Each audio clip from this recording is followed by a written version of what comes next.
Ja, hier ist Elisabeth von Wiesengaudi TV und ich habe hier neben mir ein Urgestein des Buchhandels, den Florian Langenscheidt. Jeder von uns kennt Langenscheidt. Wir sind ja hier von Wiesengaudi TV im Internet vertreten, mit Twitter, Facebook. Florian, bist du denn auch selbst auf Twitter und Facebook?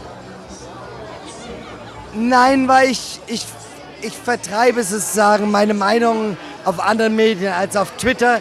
In Facebook bin ich natürlich, selbstverständlich, ja. Also als Privatperson natürlich. Als Privatperson, ja. Ja. Was sind denn für dich? Aber Urgestein, da fühlt man sich ja irgendwie so, als würden so Bergsteiger über Jahrtausende schon hinweggegangen sein.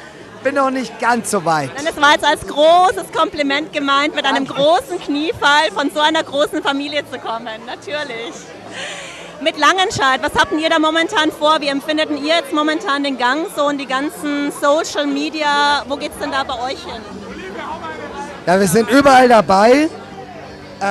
Wir bedienen sozusagen die traditionellen Medien natürlich alle breit, aber sonst alles, was geht. Weil Fremdsprachen werden überall gebraucht. Internationale Kommunikation in einer globalisierten Welt sind immer wichtig. Von daher ist für Langenscheidt jedes Medium, wo irgendwo fremdsprachliche Kommunikation wichtig ist, sind wir da. Was ist denn momentan konkret ein Projekt, das für euch ansteht? Wir machen alles.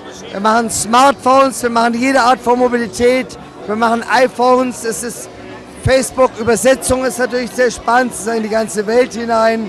Also Langenscheidt ist da, wo es darum geht, sozusagen Brücken zu schlagen zwischen Kulturen, die sich sonst nicht verstehen. Also Brücken. Und die Wiesen, wo wir das hier gerade aufnehmen, ist natürlich das Symbol dafür, weil egal wer hier welche Sprache spricht, er wird immer zueinander finden, einfach aufgrund von Musik und Bier.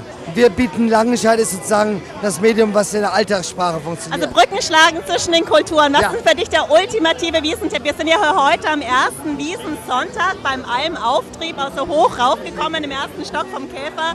Was ist für dich der ultimative Wiesentipp und Trend dieses Jahr? Heute, dieser Abend. Heute dieser Abend. That's it. Das ist der ultimative Wiesentipp. Ja. Also hier zu sein ist der ultimative Hier zu sein. Wiesentipp. Ihr seid am richtigen Ort, im richtigen Moment und that's it. Okay, mehr können wir glaube ich nicht haben. Ganz liebe Grüße vom Sonntagabend mit Florian Langenscheidt von Wiesengaudi TV.